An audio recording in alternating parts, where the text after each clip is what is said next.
helping you find your happiness. Exploring the signs of cell phone addiction. Today we're exploring a topic that's probably going to hit close to home for many of us: cell phone addiction. Are you constantly checking your phone, even when you know there's nothing new to see? Do you feel anxious and uncomfortable if you're separated from your device? Let's explore this together and figure out if we might be a little too attached to our smartphones. First, let's talk about what cell phone addiction actually looks like. It's not just about using your phone a lot. It's when that use starts to interfere with your daily life. Maybe you're having trouble focusing at work because you keep reaching for your phone. Or perhaps you're ignoring the people around you in favor of scrolling through social media or long conversations. Now, I know some of you might be thinking, I'm not like that, I only use my phone when I need it. However, many of us don't realize just how much we're using our phones. Stick around, because in a few minutes, I'm going to share a simple test you can do to measure your own smartphone usage. The results might surprise you. Let's look at some common signs of cell phone addiction. Do you find yourself checking your phone first thing in the morning, before you even get out of bed? How about last thing at night? Many of us use our phones as alarm clocks, which makes it all too easy to start and end our days with screen time. Another sign is phantom vibration syndrome. This is when you think you felt your phone vibrate in your pocket, but when you check, there's no notification. It's your brain playing tricks on you because it's so used to receiving constant stimuli from your device. Now let's talk about why our phones are so addictive. It's not just because they're useful tools. Our smartphones are designed to keep us engaged. Every notification, every like, every new email gives us a little hit of dopamine, the feel-good chemical in our brains. It's the same neurotransmitter involved in other addictive behaviors.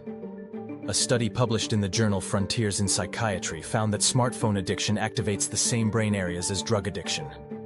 This helps explain why it can be so hard to put our phones down, even when we want to. So how can we tell if we're truly addicted? Here's that test I promised earlier. For 1 week, use an app to track your phone usage. Many smartphones have this feature built in now. At the end of the week, look at your daily average. If you're spending more than 3 hours a day on your phone, not including calls, that might be a sign of problematic use. But don't panic if your numbers are high. Recognizing the issue is the first step to making a change. Here are some strategies you can try to reduce your phone use. Set specific times to check your phone, rather than responding to every notification immediately. You might be surprised at how much this reduces your overall screen time. Create phone-free zones in your home. The dinner table or bedroom are good examples of this. This can help you be more present with your family or improve your sleep quality. Try a digital detox. Start small, maybe an hour without your phone, then work up to a full day. Use this time to engage in other activities you enjoy. Use your phone's built-in tools, like screen time limits or grayscale mode, to make your device less appealing. Replace phone time with other activities. If you usually scroll through social media during your lunch break, try reading a book or chatting with a coworker instead. Now let's dive a bit deeper into the impact of smartphone addiction. Research has shown that excessive phone use can lead to increased levels of anxiety and depression.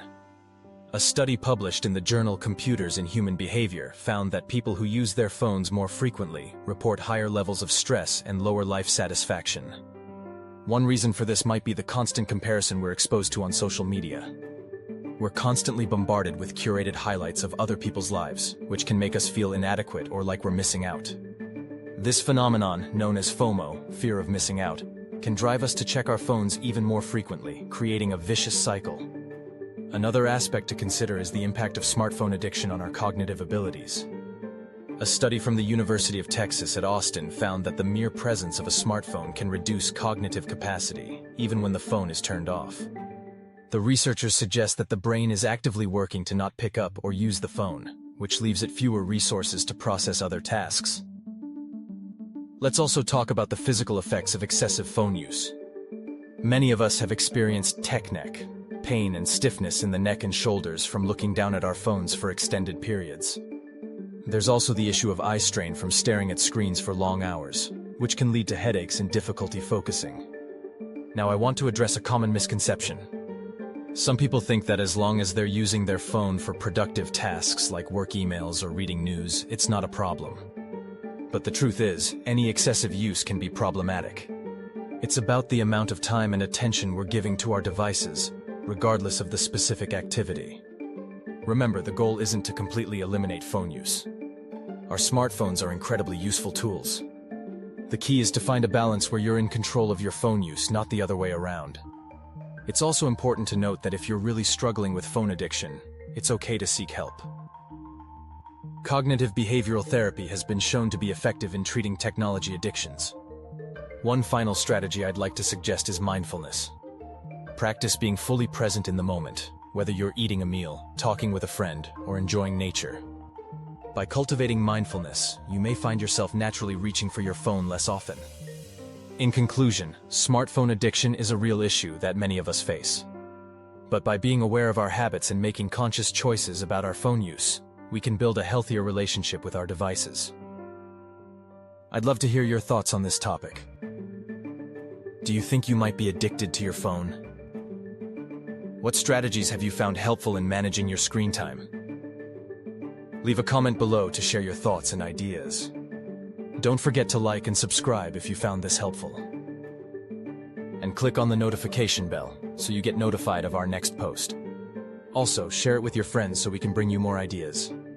Thanks for watching.